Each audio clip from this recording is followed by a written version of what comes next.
Good morning! Good morning! Sa tamaan ko excited kagabi. Tubrano pa kung nag-meditate sa CR mga alas 12. Pastor, hanggang siya. Kasi siya sa CR yung alas 12. And mga way, itadanan. So let's pray. Our most gracious and loving Father, salamat din Ginoo sa sinyo nga kay Dayan kami Ginoo tungkol sa iyong mga pulong at salamat sa iyong Ginoo pagpupulong sa amin sa aming worship. And I pray na marami ka sa pagpupulong sa amin, paghiya sa amin, kapagtutulong Ginoo sa amin, and forgive us, Lord, sa aming mga kakulangan sa inyo. Kamita ako, kabilang mo, Lord, na mouthpiece sa sinyo mga katawahan ninyo.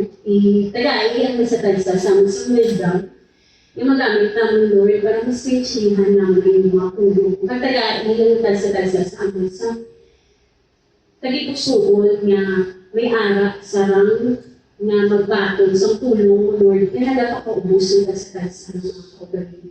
Ngayong umuwi para lang ibaluan namin, Lord, kung anong nasiling sa siling nga passage, but this is to know more about what you want us to do in our lives as Christians, living here in this earth, while we're still here serving you. Pabayin oo nga, magpatuma ka sa amin, karamihan nga kalukuy, na siya kami pagpalangga sa lahat ng kapagpagsan.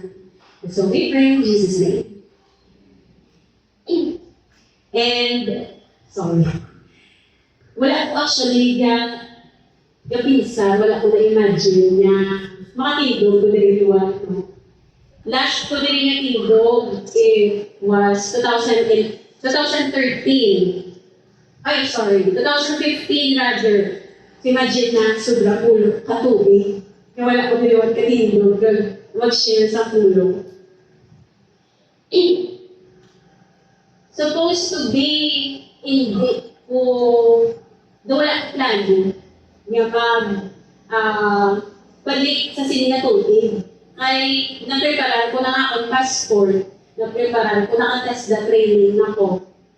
Kulat ko lang dito ng mga training ko for SOLAS. Ang na siya ang basic training na ginagawa ko subo. Ay, mabalik ko yung gamit. And, gi-contact ko last year sa ako ganida nga kaya this process na yung papilis kay kasakto yung takari process na nila ang mga papilis mo di kailangan ng prepara na nakatipon ako actually pala sa SOLAS ko pero na hospital si nanay ang itipon ko to sa akong VA kaya mga tinipunan kung malapit ko lang tanto man at ito nagasto sa hospital kinanaan ni nanay. Tapos, pagka 2016, nagtipon ko what? May good na. Ito naman, na-hospital si nanay sa last week sa February. Hasta napatay si nanay sa March 1. Hubas niyo ba? Tama ko tinipunan. And actually, I was trying to run away from poverty, Kaya yan sa lubay, piyado. So gusto ko yung ang huriga ng pamilya ng uto. That's why talimpa ako na makabrag na sa bagutan. Pero there's something, hindi dyan nag-full vaccine nga. Hindi ka naman ganito. Like ang tanong sa Diyos. After some founding anniversary, actually, isang nabatay si nanay, doon nadulaan, sugaan nga. Is kaya ito, bragyan pa mga ko, ni BJ ang baya. Saan ako malikubra? Baka matapos ng anniversary sa Sarabia, lumulit ko nanay. Natapos ng anniversary, nag-process ko sa NBI ko, maka-apply ko nanay, para tipo naman. Pero gano'n, hindi dyan paano ni Lord dyan. Di-schedule yung for women's fellowship. Naka-attend ko dito. Smooth na kita na. Ang balsa nga ako ni schoolmate, katuwa ko kay Sir Ivan. Storyahan ko siya. So, nag-ito ko po, supposed to be, ma-inquire lang ko kung pinabalance ko, ano status ko. Tapos, ang balik-balik ko sa Lunes. Sadya, pagbalik ko sa Lunes, na June 8 na pala mo. At balik ko, ang ako niya 300 plus yung karta, naging 50 plus. Pag-buksis lang, yung karta ko 50. Pagkado ako, rita enroll. Enroll tayo, bako, ginamitan ko pang register. Kay ang bilog na shift nila sa aga, akong papilis na kung saga yung bukad. Paglalita ko, ano na ba ako ni status. And natapos ang adlaw na isang aga, na may assignment ko, kung wala pa ko na completely enrolled. Pagkataon ko, may tatlo na, pagkataon ko sa enrollment form, may anak, tatlo ka assignment tayo. Pagkahabot klase tayo, 15 plus per takbo. May tamay na rest do sila ni Crystal, nakapanyaga ako kung naka-attend sa klase. Ang sadya pa, kay pagsugod sa klase, ang bala ko, di ko niyang ilang notebook niya ma. Wala, di ko rin ilang notebook. Tapos, ako niya ako notebook ko. Nakita ko sila nag-abrace sa tablet, laptop na. Ano yung school? Nang old school ang igaya, hindi pa high-tech sila. Nagtawa ko lang ay dumistahan ka baboy. Pwede na nga balong ko si Sir, kilain mo ka kilo, sir. Pwede na ako muna.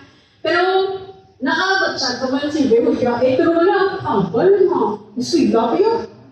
Wala ka pala sa mga kristal, ang wala naman siya gano'n, kasi sinakami aglaw. And praise God, no, kay after sobrang isang kalikada, yung balik ko ni Lord dyan, hindi ka dyan palayo sa ako. May iba siya ng plano. Salit lang din muna yung kaptan mo. And today, nakita na natulungan ako ang title, dahil ko na napagtaluo. Together in times of need, God with the central verse niya sa Philippians 4:19. And may God will meet all your needs according to His riches of His glory in Christ Jesus. Okay, malikap ka dahil may isang natabo sa previous yung mga Sundays, no? Kaya para ma-refresh na mahulog pa. Sa first Sunday, second Sunday, si Pastor Liraza nag-preach sa aton. And bibigyan ka ni Pastor Liraza sa reciprocal with generosity sa Philippian believers. Doon naman ito. They supported Paul in his ministry, especially when he was in need. Kaya si Paul nag-express ang iyang gratitude and spiritual encouragement sa ila. And also, giinitan kita ni Pastor about some difference between some propaganda at some promise. Wherein propaganda, isa siya yung deception tungkol sa hindi sakto information na ginadala sa mga katawan. And a promise, ginagatudlo sa atin about some truth, about sa kamatuuran. And sa Sunday, si Pastor Crystal nag-deliver sa atin sa message na gipahanudog yung mga Christians, yung we need to know, we need to know God, we need to trust God, and serve God. Amoy lang mga natunan na ito na Sunday. And this morning, magpapadaan kita sa pag-get deeper into our theme for this month and understand man sa gusto gid nga palabot sa aton sa Dios. Ang iyang tinutuyo sa sili nga bulan kung ining aton nga ining verse sa aton nga pananadungan. So let's go back na sa aton nga main verse. Philippians 4:10 to 20. Ang original context ng sininga letter, sa isa rin ka letter of thanksgiving ni Paul, hindi sulat sa mga Philippians, tungkol sa ilang pagka-generous, sa ilang generosity. And sa 4:10, sa verse 10 nila, si Paul nag-rejoice tungkol kay mga Philippians, gi-renew nila ilang concern sa iPhone. Sa verses 4 to 16, i-acknowledge na ni Paul ang partnership kag ang repeated support sa mga Philippians. Kung sila yung hindi ka nila kaisa na nag-support ang mga Philippians sa kay Paul, kundi na sulit pa din. And sa 17, Paul clarifies that he is not seeking gift. Wala siya nagkakita isang gift. And sa 18, Paul says that he received what they sent, kasi describe yun na pleasing siya no. Describe niya like as a pleasing sacrifice to God. Kasi sa 19, there are promise that Paul assures them, and my God will meet all your needs according to the riches of His glory in Christ Jesus. And it can be understood as a promise of God's provision. He said, may not. He said may, not might. Diba? Lain natin rin siya sa might kag sa may. So, yung may, it expresses confidence that God will provide for His people. And sa last verse na 20, He gives glory to God. So, wala yung Japon niya, nakalimutan na ibalik na kadayon sa Ginoo.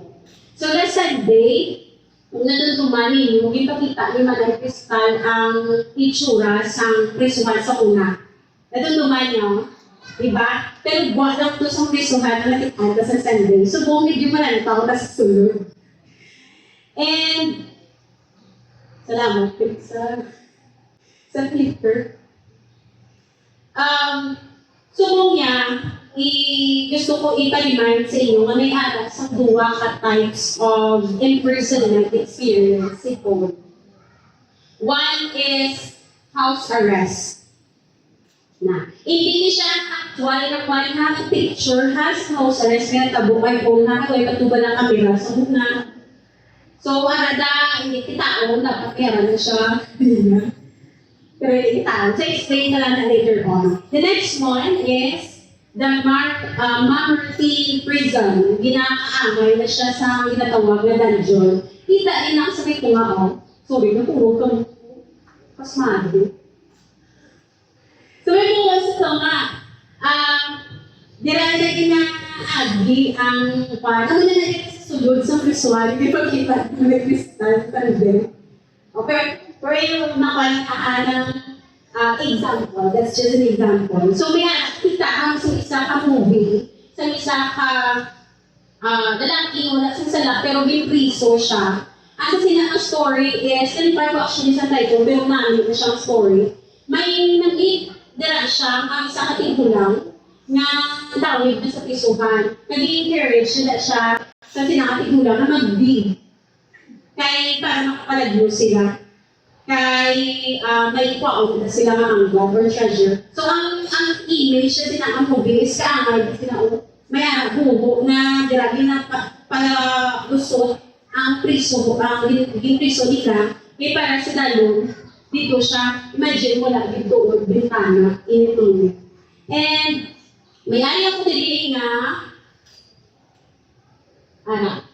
house arrest ko kag Mamertine Prison. So para sa sila nga luwag, ang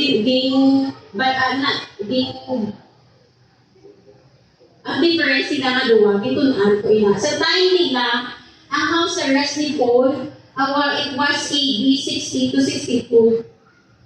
At ang sa Mamertine Prison naman, AD 64 to 67. Kagari, ang place ng rented house siya sa Rome. Ang sa Mamertine naman niya, it's a Roman prison or a dungeon kung ginakaangay.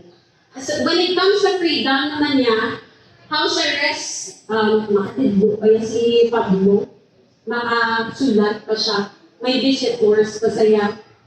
Pagbalamot pa. Sa freedom naman sa Mamertine, very restricted na siya. Matugnaw, or maybe mag-iikot, kay kung wala bintana, pero nag-iisahan mo siya. Dili naman sa house arrest na niyo, may wala na siya, may upod na siya ng guard. And sa letters, anong mas nulatan ni Pablo? Sa house arrest niya, may anak sa Philippians, Ephesians, Colossians, and Philemon. Kag sa Mamertine, 2 Timothy. Ako na siya ang final. Kinatawag ni Kaliari Hapat, kinatawag ni priest, ito ka prison book, wala rin po. Ano naman niya is daw last letter na nangyaya. May actually kami nga joke, dira ito, surihan na namin. Nga, Amazon, kumaata mo ka nasulat ni Libro si Pablo, kay tungod ng hindi naman restricted. So, dapat siya kapil, yung sulatan. Sa dali mo, duwa lang ang page at sukbit ni Paul sa sulod risual. So, back to back sulat niya. Kay verse, apat ka verses ba yung 2 Timothy. Joke na nagkahapon ko.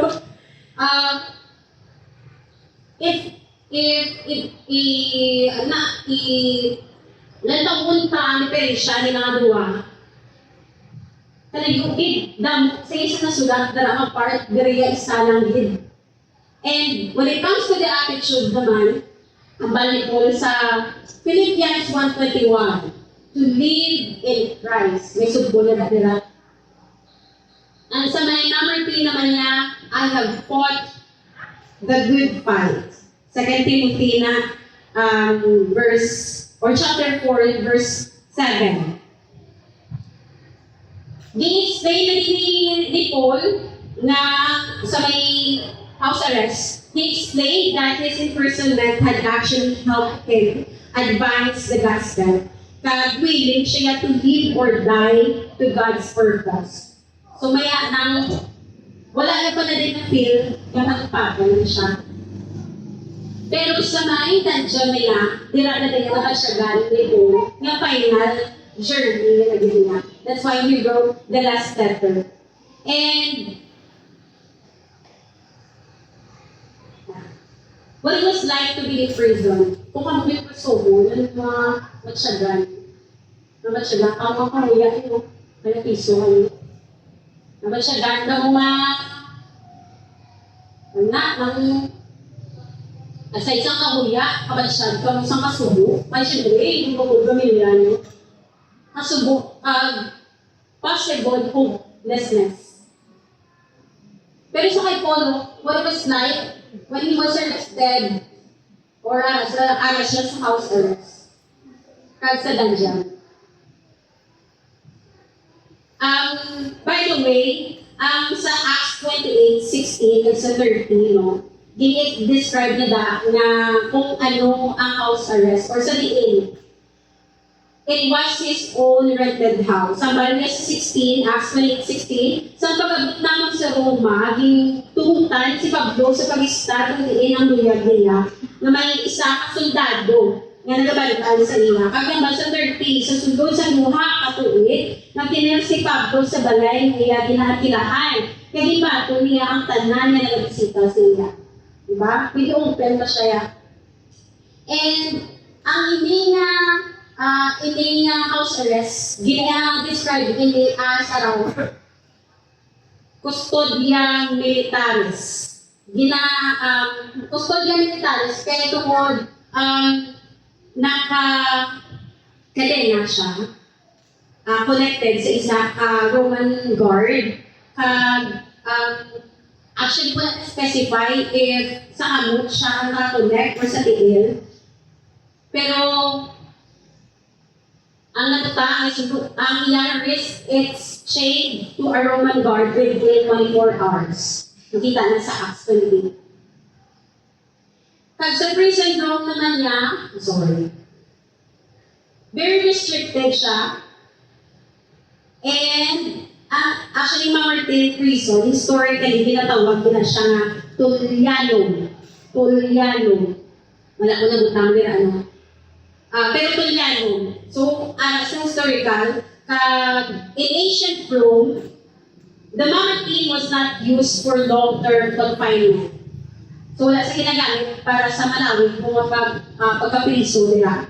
But rather, it is a secure holding cell for high-profile enemies of the state, awaiting for execution. So, ang gina-consider nila si Paul na high-profile enemy. And, kabalugan si Paul mo kayo human si Paul. So, kabalugin siya kung ano yung pagadanatan. And, what was like? Very harsh treatment. Wala ka ba yung siguro, ginatatigo si Paul, no? Kung may na-mention actually, probably chains were both sa kamot, pinaka sa tigil. Church, when we look to Paul's situations, we can see that his imprisonment was not comfortable. Kasi kita na libre na pagkaon sa prisuhan, di tabi komportable ko dyan, kung abiso kita. How much more Paul, based sa sitwasyon niya, we can see that his imprisonment was really difficult. He was restricted, chained to a Roman guard, and later, he experienced even harder condition sa dungeon. Pero, sa pihak na kabudlayan, si Paul, wala siya nahintay. Paul was not forgotten. And sa atong pag-atun-an subong, mayara kita dili nga 3 central points. Nga atong pamalandungan, no? First is, see the need. See the need. Gapati ako ang compassion at the start din sa awareness. The Philippian believers did not ignore Paul's situation. Nakita nila, they have noticed his need, kaya nag-respond sila. Remember that before we can meet a need, we must first notice or know the need. Hindi ba nila sila, kinahanglan yan to sa gulong para sa LBM, yata mo yan, para sa tambol. Di ba? So, if whatever need you makita mo, how will they provide? And take note, Philippian believers saw Paul's needs and supported him. Bisan pa nakadinaan si Paul, he saw something greater. Bisan na kudayan si Paul, he saw something greater. That God was still at work. Naghipo dyan ang Diyos tayo sa mga taga-Pilipos. Ayaw, kilala ko si mga Lord. Joke lang. Ginala ni George Muller, no? He was a Christian evangelist.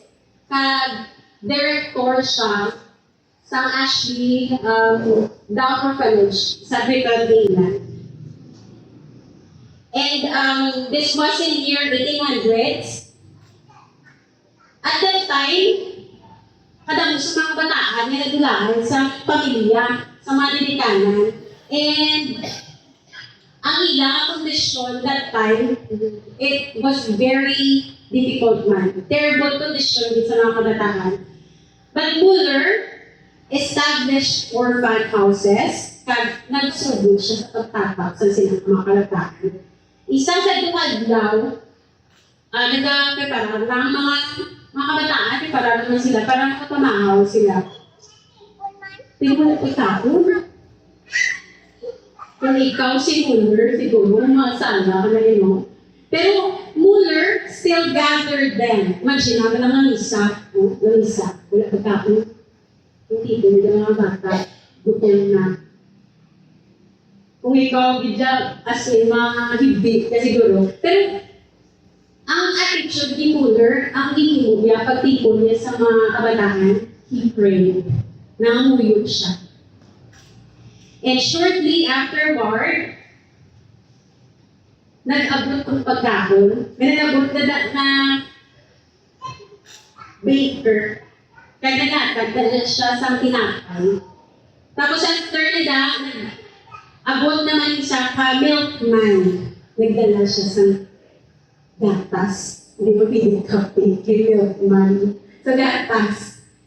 Salba ng problema.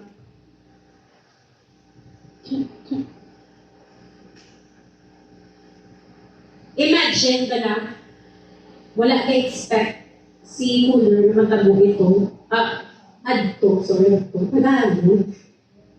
Food arrived through unexpected people who became God's instrument of provision.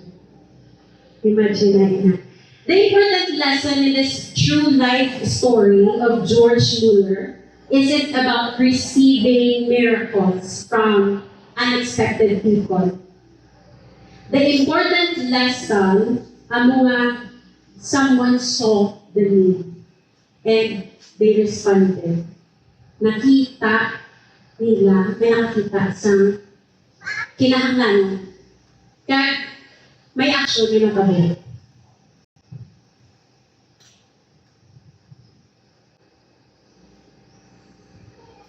The baker saw the need of bread. The milkman saw the need of milk.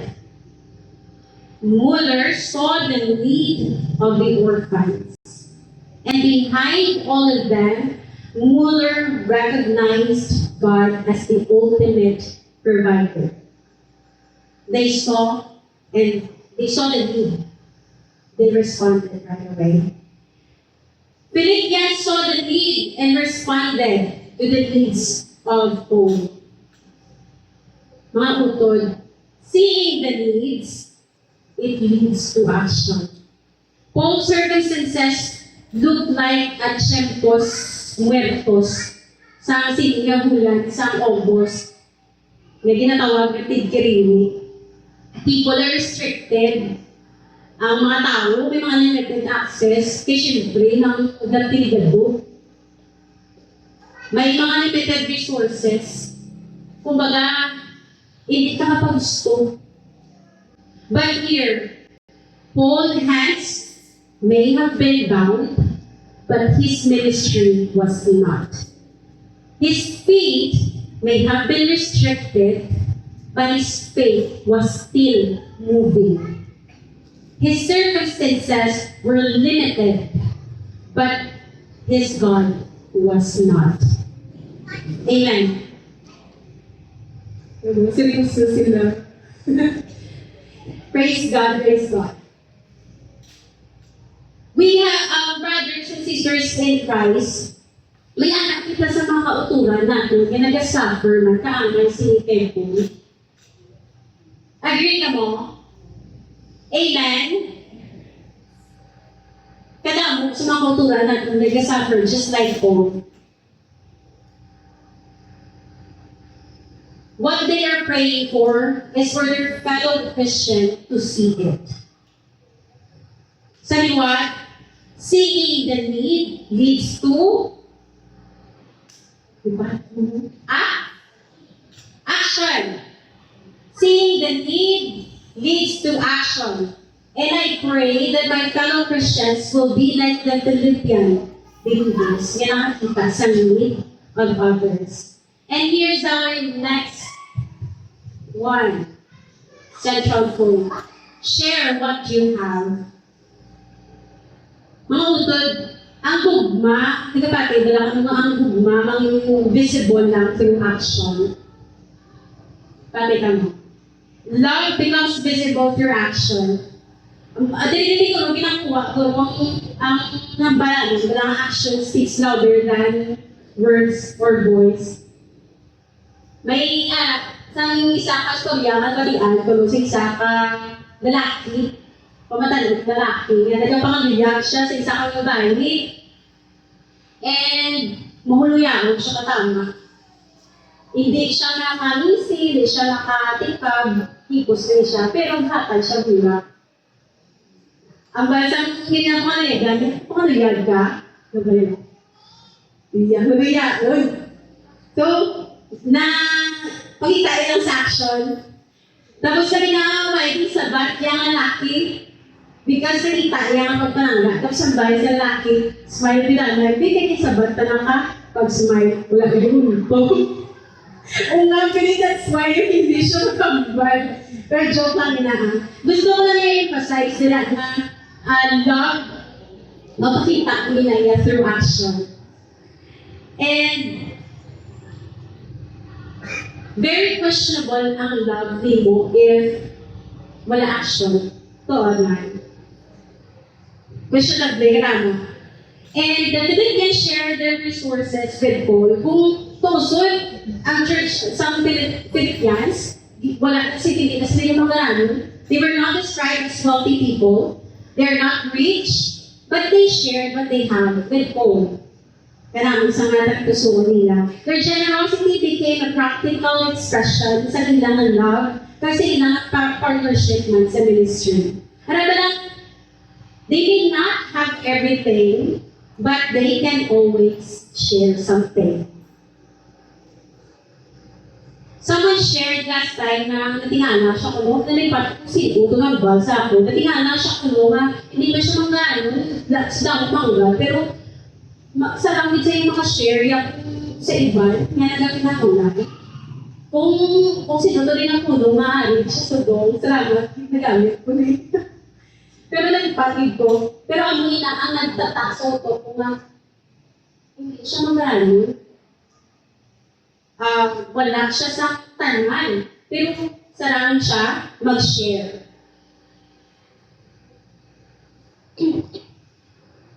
Remember, you don't need much to make a difference. You don't need to be rich to make a move or take an action. You only need a willing heart, mga utod. If makatugog ka mo sa isa ka story dira sa Bible, sa Mark 12, makita dira ang isa ka widow, nilihanan na siya sa duwa ka koy. Ang mga magkarano naghatag sa manggap nila, no? Madamo, but ang mga widow, only small points. Jesus said, this widow has put in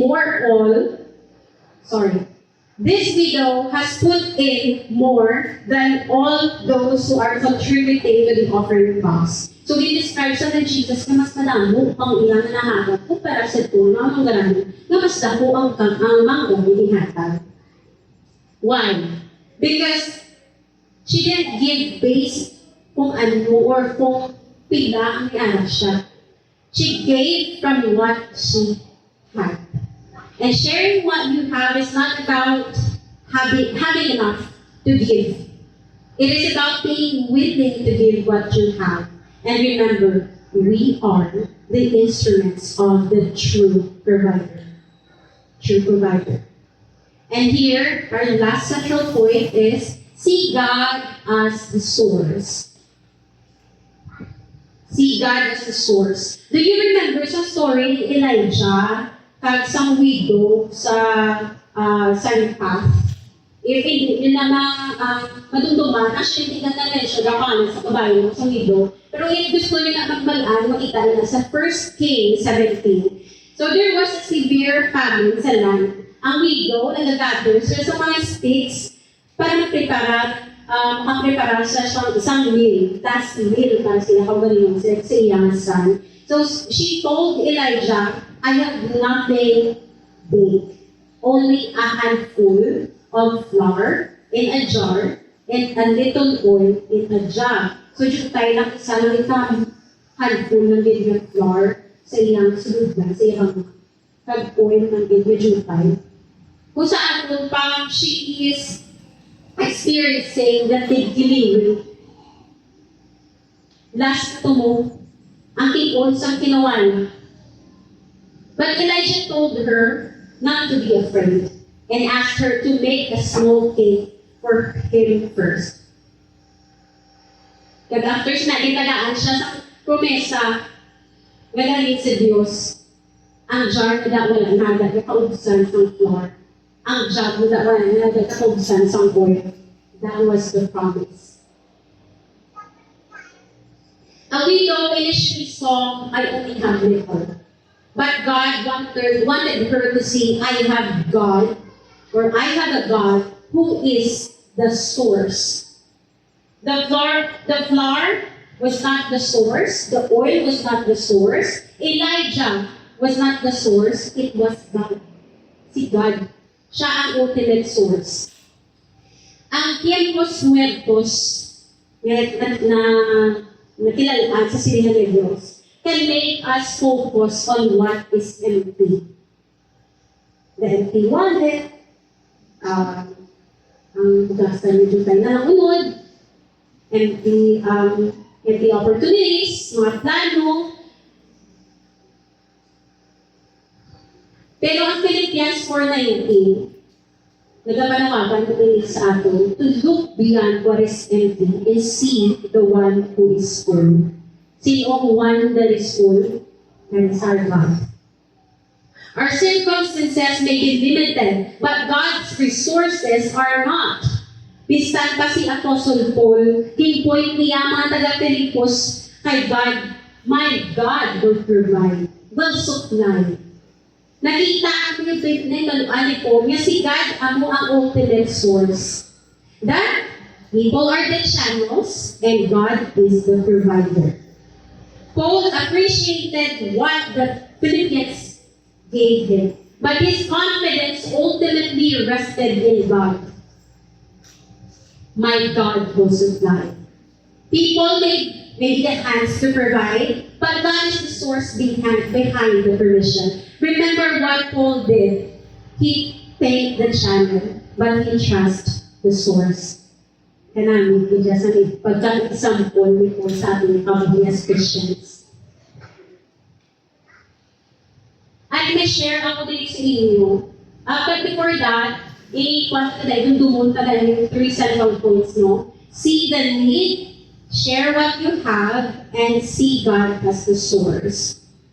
And together, makakita kita sa difference in times of need. We can make a difference in times of need. So, i-share ko sa inyo together. Tara.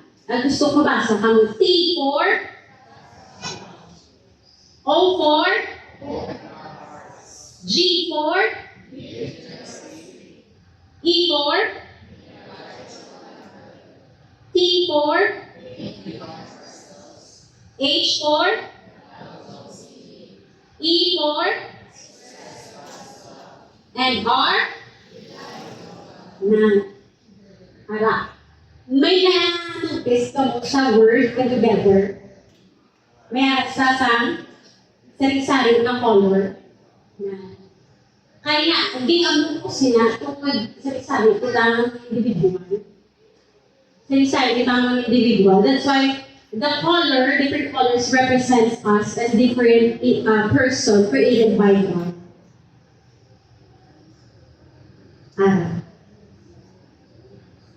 Together, we can make this word together. Amen. Amen. Ang babaga, isang high school musical na kanta, we're all in this together. Once we know what we are, we will stars and we see that we're all in this together. And it shows when we stand hand in hand, make our dreams come true. We're all in this together. Amen? And remember, Paul was in shame, but he had a church that cared, people who gave, and a God who provided. Dapat tatutulungan, as Christians, we should see the need, share what you have, and see God as the source. To everyone nga nagasuporta sa tanan ng mga pastor, nga wala nagkakalipat sa tanan ng mga pastor, sa tanan ng mga leaders, youth, women, men, children, sa church, at sa ministry. Just like what Apostle Paul said, and my God will meet all your needs according to the riches of His glory in Christ Jesus. Amen. Amen. Let's pray. Dear God, thank you for your message for today. We are really, really grateful na Ikaw ang Diyos nga gatubo sa amon. Kung ano, mangin ano kami dapat as Christian. We need to stand together, Lord, help each other, support each other, especially your ministry, O God. And inuha kami kinuo nga mga channel of blessing sa amon nga mga kauturan nga nag-experience siya sa kaangay sa experience siya kami po Ginoo. And nagapapit ka ang Ginoo nga kung nagalimutanay panitanan, nagalimigay panitanan, naglimot na ang pili nga may aral Ginoo sa tagituon nga nagatuo nga ikaw ang mag-provide sa tagsa-tagsa sa amin. Salamat sa tanan. In Jesus' name we pray. Amen. Palakpakan na Ginoo.